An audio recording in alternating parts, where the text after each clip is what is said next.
ya IBC pamoja na mawakili wa Mheshimiwa Ruto watapata nafasi ya kunara wa ODM ama Azimio la Umoja Raila Odinga. Mawakili hao ambao wanatetea IBC akiwemo Githu Muigai, Kamau Karori, Eric Gumbo pamoja na wengine wameweza kusema kwamba upande wa mashtaka au na ushahidi wowote wa kuweza kushtaki Chebukati ama hata vile uchaguzi uliweza kuendeshwa. Na kulingana na hao ni kwamba uchaguzi huo uliweza kuendeshwa kwa chini ya katiba na na sheria. Kwa hivyo tena wakasema kwamba ni jukumu ama wala sio jukumu la kamishna kuhesabu na kujumuisha matokeo kama ilivyo ratibiwa katika katiba, lakini wakasema kwamba ni jukumu ya wale ambao ni wafanyakazi wa tume hiyo ya IBC kujumuisha na hata kuidhinisha matokeo ya uchaguzi huo. Pia wakasema kwamba mitambo pamoja na teknolojia nzima ya tume ya IBC haikuweza kudukuliwa ama kukuwa na itilafu zozote ambazo ziliweza kuripotiwa. Kwa hivyo shughuli nzima ya uchaguzi iliweza kwenda vile ilivyoratibiwa na hata ilifanywa chini ya katiba na sheria. Ni siku ya pili ya kuwasilishwa ama kusikizwa kesi hiyo ya uchaguzi mkuu katika mahakama kuu ama mahakama ya upeo hapa nchini Kenya, wakati ambapo tunasubiri siku ya Jumatatu tarehe 5 ili kwamba majibu yaweze kutolewa ama uamuzi wenyewe uweze kutolewa na mahakama ya upeo. Kuna mengi tu ambayo tumekuandalia katika taarifa zetu hivi sasa kutoka mashinani. Ni kufuatilia tu kwa karibu sana yale yote ambayo yanaendelea katika mahakama ya upeo na ni kipi Wakenya wanasema katika mitandao ya kijamii na hata kimataifa. Kwa hivyo haya na mengine ni katika Kutoka Mashinani, na Kutoka Mashinani inaanza hivi sasa.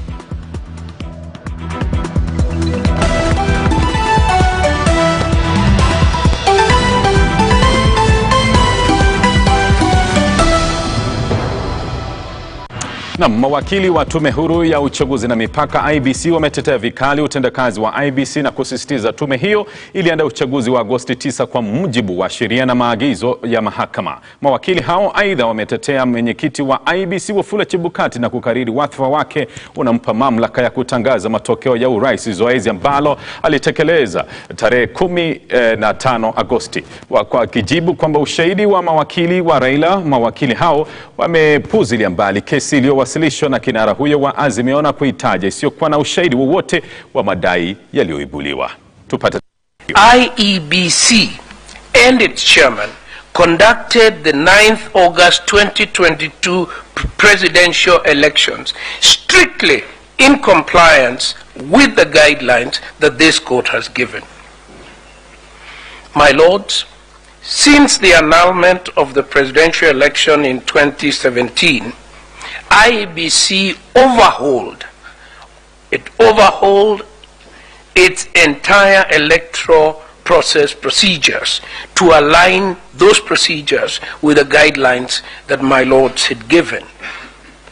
Your decision in the decision of the Court of Appeal in the Minor Kiai case set out the guidelines for the protection of the ballot at the polling station, the transmission, tallying, and declaration of presidential results. We have abided by that decision.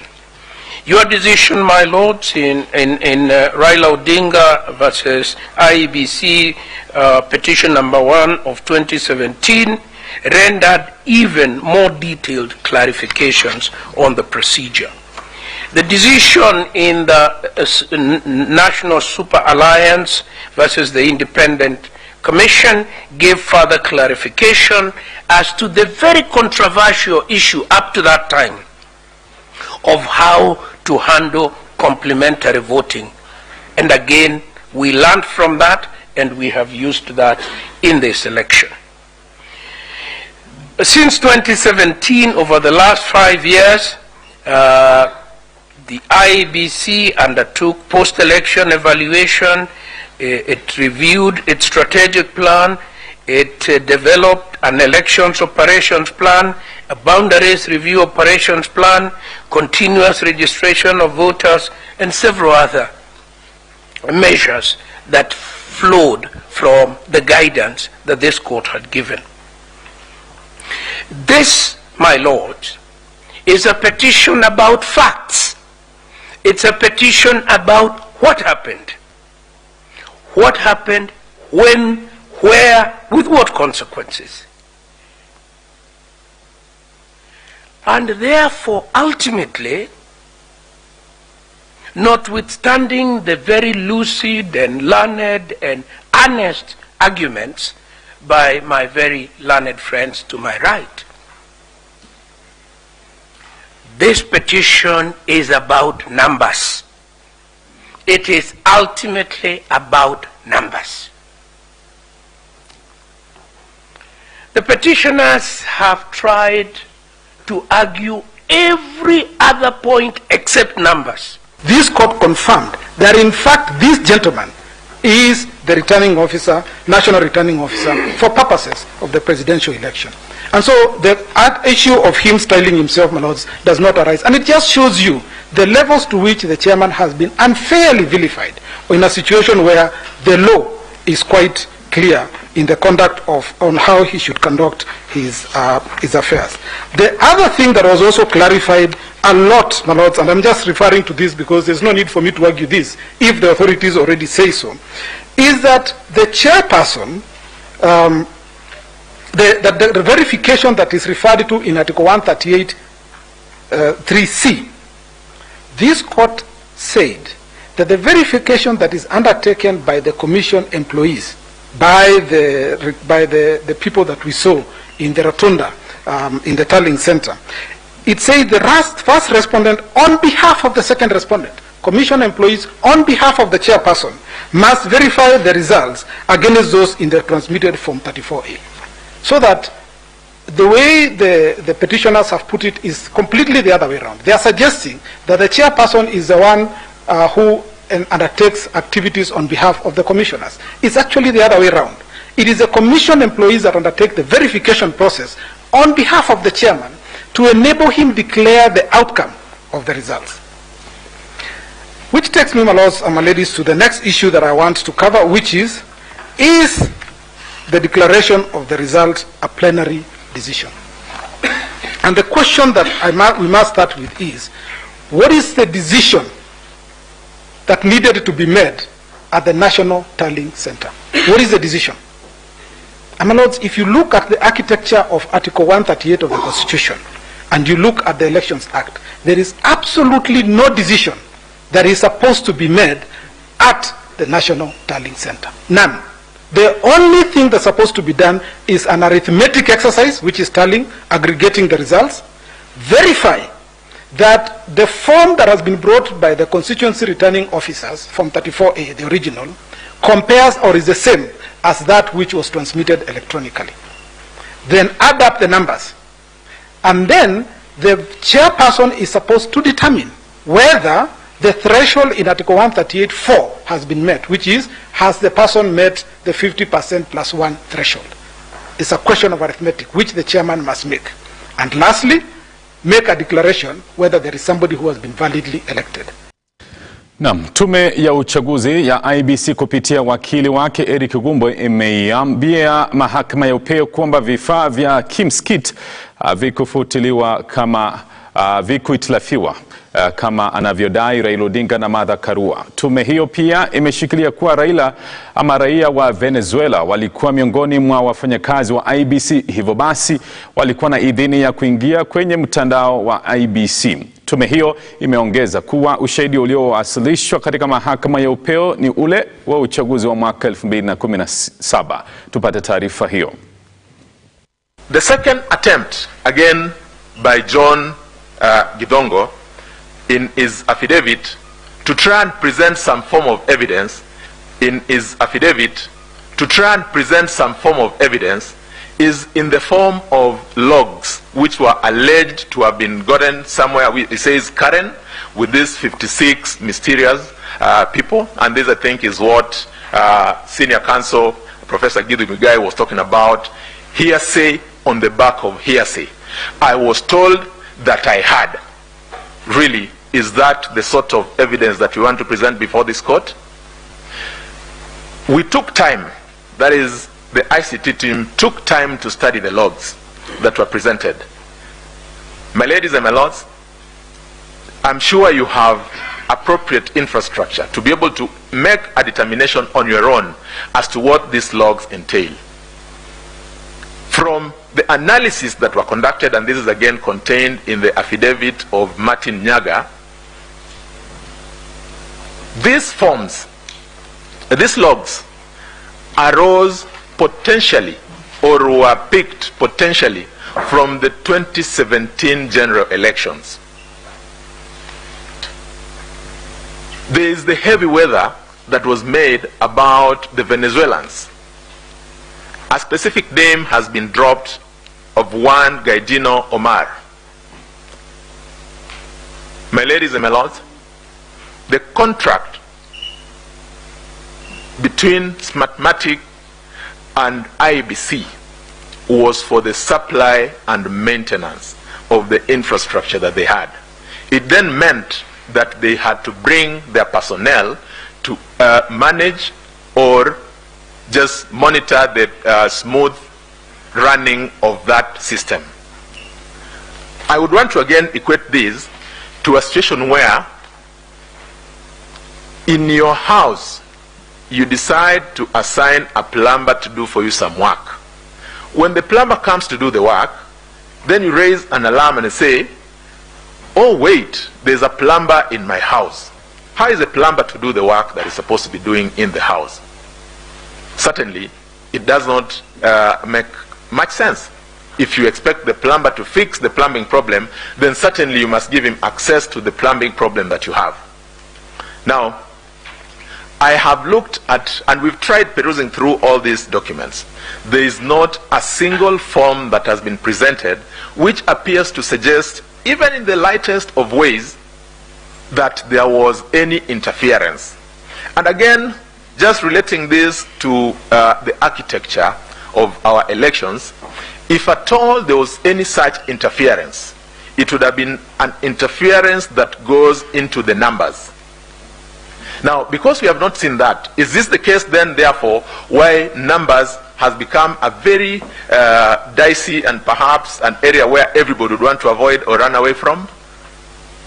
In the petition, I suppose the first and most important thing is you must demonstrate that you had specific numbers. Even if there's to be contest, let it be contest between this set of numbers and the other set of numbers. It can't be a contest between the man who was said to be the man in the middle and numbers. If that man was in the middle for sure and he had a job to do, then that is a man who slept on his job. Because we are not shown anything that he perhaps could have done while in the space that he is alleged to have done anything that would have interfered with the will of the people. Naam, mtazamaji, kufikia hapo tunachukua mapumziko, tunarudi na taarifa zingine zaidi, usiende mbali.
Na mpenzi mtazamaji, karibu tena kwa awamu ya pili tunapoendelea kukupasha taarifa kutoka mashinani.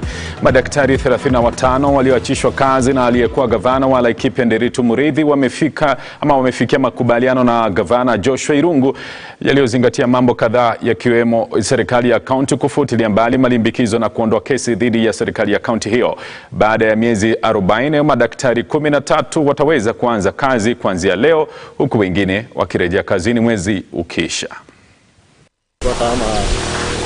Gavana Irungu ameahidi kulipa mishahara ya miezi kadhaa pindi bajeti ya ziada itakapopitishwa mwezi wa Februari mwaka ujao.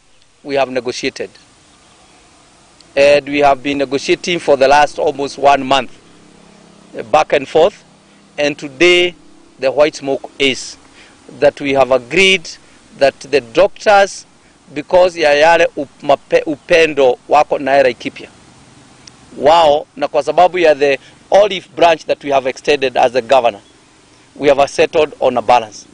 We have arrived on that tutawalipa 27 months ndio tutakubaliana. Amesisitiza kuwa hakuna ubadala wa madaktari utakaofanywa kwani kaunti ina wafanyikazi wachache. Tumekubaliana kuanzia tarehe 1, wale watakuja tarehe 1 Septemba kesho waanze kazi, mshahara watalipwa mwisho wa mwezi. And then the rest of the people, of the doctors, wale wataendelea na kuingia, tutaendelea na kuweka kwa payroll immediately wakiingia. Akizuru hospitali kuu ya Rift Valley, Gavana Kihika aliweza kufutilia mbali bili ya wagonjwa 64 kiasi ya milioni 5. Kihika aliahidi kuunda sera na bajeti zitakazolenga ajira za wafanyikazi wa afya katika kaunti ya Nakuru. The ad hoc committee then will help us come up with policies and budgets of conversion from those on contract. I know we have both the county contracts as well as hospital contracts. So there will be conversion into permanent and pensionable, and we are going to do it properly.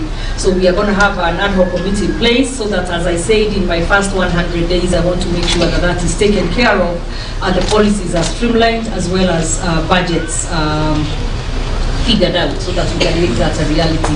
Kihika aliahidi kuwa walemavu na wazee zaidi ya miaka 65 watasajiliwa katika bima ya NHIF. Was to make sure that many of the families or most of our households in Nakuru County have NHIF, because that is the only way that we'll be able to make sure we have a very healthy population, because when they need medical help or medical attention, then they are able to access it using the NHIF. We had identified a few groups that we will start with, and part of those are those living with disability, those with disability. In addition to that is those over 65 years old, where the county would be catering for that, for the 6,000 per year for the NHIF. Kwengineko katika kaunti ya Kilifi, wagonjwa wazidi kuteseka katika hospitali kuu ya Kilifi. Wagonjwa hawa wanakosa dawa huku kitanda kimoja kikitumiwa na wagonjwa wawili licha ya kuwepo kwa Kilifi Medical Complex. Akizuru hospitali hii, Gavana Mung'aro alisikitia bili kubwa ya wagonjwa na isitoshe hali duni ya hospitali na uchache wa vifaa za utumizi. Tumepitia ile hospitali ya zamani ambayo kama mnavyojua bado ina matatizo mengi, hasa upande wa malazi, vitanda havitoshi, wagonjwa wanalala wawili. Tumepitia pia hii hospitali mpya ambayo naona pia imeanza kujaa tayari kule kwa wagonjwa. Na kama mnavyojua hii hospitali hata hii mpya ambayo imejengwa, matatizo mengi ni vifaa. Mutheunda Lana, Look Up TV.